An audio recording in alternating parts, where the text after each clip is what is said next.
Welcome to Karma's Harvest. In the dead of a winter that could freeze the very soul, one man's greed left a young woman shivering in the dark. Today's story is a reminder that while you can ignore the cries of others, you can never escape the cold reality of justice. The winter of 2024 was not just cold, it was historic. In the small town of Crestview, the wind didn't just blow it bit. It was the kind of cold that found its way through the smallest cracks, turning windows into sheets of ice and breath into clouds of mist. Sarah, a pediatric nurse who spent her days caring for sick children, lived in a modest second-floor apartment. She worked double shifts, coming home exhausted, only wanting a warm meal and a heated room. But for 3 weeks, her apartment had been a tomb. The central heating unit had died during the first frost, and despite her frantic calls, the temperature inside had dropped to a staggering 45 degrees. Her landlord was Arthur Sterling, a man whose bank account was as large as his heart was small. Arthur owned half the block, but he treated his properties like burdens rather than homes. When Sarah called him, shivering under 4 blankets, his response was always the same. "You're being too sensitive, Sarah," Arthur would say from his climate-controlled mansion, sipping a glass of aged scotch. "It's an old building. It's supposed to be a little brisk. Buy a sweater and stop bothering me. I'll get to it when the parts arrive." But the parts never arrived because Arthur never ordered them. He was waiting for the spring, hoping the warmer weather would save him a $3,000 repair bill. One night, a massive blizzard struck.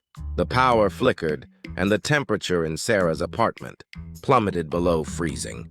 She could see her own breath in the living room when a pipe finally burst, flooding her kitchen.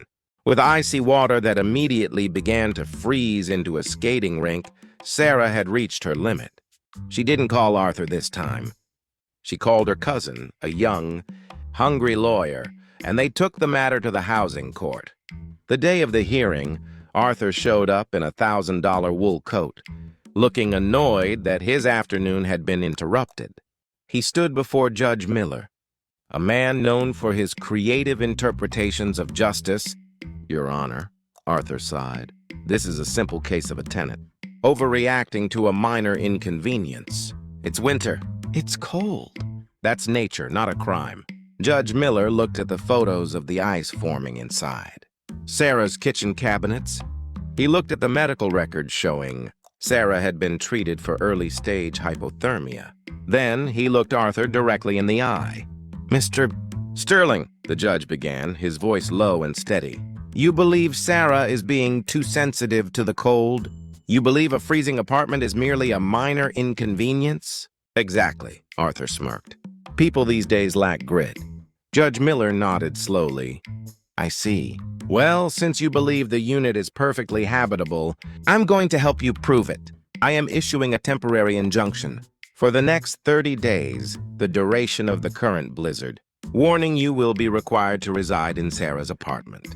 During this time, you are forbidden from using any portable space heaters or staying at any other property. A court officer will check in on you 3 times a day to ensure you are following the natural conditions you provided for your tenant." Arthur's face went from pale to ghostly white.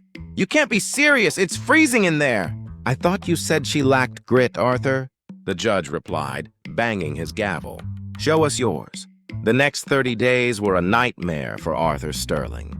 He moved in with a suitcase full of designer clothes that offered no protection against the bone-chilling draft. By the second night, he was wearing 3 coats and a hat. Huddled in the corner of the living room, he tried to sleep, but the shivering kept him awake.